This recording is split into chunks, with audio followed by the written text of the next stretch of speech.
নমস্কাৰ সুপ্ৰভাত সকলোকে লক্ষ্মী কুবেৰৰ মহাযুগ হাতটা ৰাখিৰ আৰ্থিক উন্নতি নহলে হ'ব মহা বিপদ। নমস্কাৰ বন্ধুজন, আজিৰ এই ভিডিঅ'টো একেবাৰে বিশেষ কাৰণ আজিৰ পৰা আৰম্ভ হৈছে লক্ষ্মী কুবেৰৰ মহাযুগ। এজনৰ ভাগ্য উজ্বলিব, আনজনৰ ওপৰত নামিব মহা বিপদ। চাওকচোন আপোনাৰ ৰাখিয়ে কোন দিশলৈ লৈ যাব আপোনাক। ধন নে ভাগ্য, লাভ আৰু বিপদৰ সম্পূৰ্ণ ৰাশিফল। আজিৰ বিশেষ জ্যোতিষীৰ অৱস্থাত লক্ষ্মী আৰু কুবেৰৰ যুগ্ম দৃষ্টি পৰিছে। এই সময়ত সাতটা ৰাশিৰ ভাগ্য একেবাৰে উজ্জ্বল হ'ব, কিন্তু পাঁচটা ৰাশিৰ বাবে আহিব পাৰে অচিন্তনীয় সংকট। ভাগ্য উজ্জ্বল হোৱা সাতটা ৰাশি হৈছে প্ৰথমতে বৃষ ৰাশি। লক্ষ্মীৰ কৃপা আপোনাৰ ওপৰত, ব্যৱসায়ত ধন লাভ, পৰিয়ালত সুখী সংবাদ, নতুন বিনিয়োগৰ বাবে সময় উত্তম। দ্বিতীয়তে মিথুন ৰাশি। কুবেৰৰ আশীৰ্বাদে আপোনাৰ জীৱন উজ্জ্বলিব। যিবোৰ কাম আগতে স্থগিত আছিল আজিৰ পৰা সফল হ'ব। তৃতীয়তে আহি পৰিছে সিংহ ৰাশি। ঘৰত ধন, সম্পত্তি আৰু সৌভাগ্যৰ প্ৰবাহ।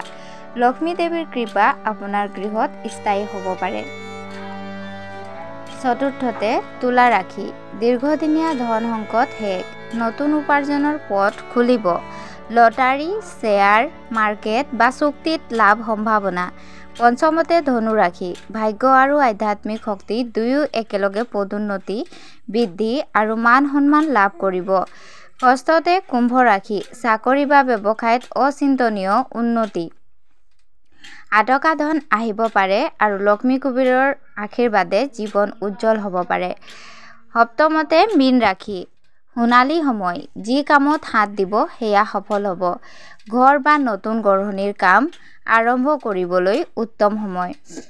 বিপদৰ পাঁচটা ৰাশি হৈছে প্ৰথমতে মেঘ ৰাশি। অচিন্তনীয় খৰচ বৃদ্ধি, ধন বিনিয়োগ নকৰিব, মিছা আশাত ধন হেৰাব পাৰে। দ্বিতীয়তে বিপদত পৰা ৰাশি হৈছে কৰ্কট ৰাশি। মানসিক চাপ আৰু পৰিয়ালত বিভেদ সম্ভাৱনা।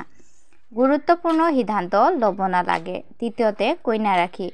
স্বাস্থ্যত সাৱধান থাকিব, অপৰিকল্পিত যাত্ৰা বা নতুন উদ্যোগ পৰা আঁতৰি থাকিব। চতুৰ্থতে বৃশ্চিক ৰাশি। পৰিচিতজনৰ পৰা টকা সম্ভাৱনা। বন্ধুত্বৰ আগতে দুবাৰ ভাবিব, আৱেগিক সিদ্ধান্ত বিপদজনক হ'ব পাৰে। পঞ্চমতে মকৰ ৰাশি। চিন্তা আৰু দায়িত্ব বৃদ্ধি, অফিচ বা ব্যৱসায়ত ভুলে ডাঙৰ অসুবিধা আনিব পাৰে। শেষ কথা হৈছে লক্ষ্মী কুবেৰৰ মহাযুগত ভাগ্য সদায় সঁচা কৰ্মৰ সৈতে থাকে।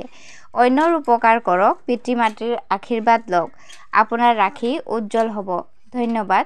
প্ৰতিদিনাই ৰাশিফল জানিবলৈ চেনেলটো ছাবস্ক্ৰাইব কৰক আৰু শ্বেয়াৰ কৰক আপোনাৰ বন্ধুজনৰ সৈতে।